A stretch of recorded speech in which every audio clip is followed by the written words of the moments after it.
এই দুটো নয়নতারা ফুল গোপাল সোনাকে আজকে পরাবো। কোথায় পরাবো বলুন তো? দেখুন, আমার নিজের গাছের কানের দুল। Good morning guys. আমার গলাটা একটু এখন ভালো হয়েছে। দেখুন তো কেমন লাগছে গোপাল সোনাকে। আমার পুচকুটাকে তো পরানো যাবে না, তো কানের ফুটোগুলোই ছোট ছোট।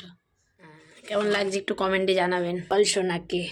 আর যেটা ছাড়া গোপাল সোনা একদম অসম্পূর্ণ। এই যে বাসি, আজকে একটু দেরি হয়ে গেল পুজো দিতে, কেন শরীরটা ভালো না তো আমার।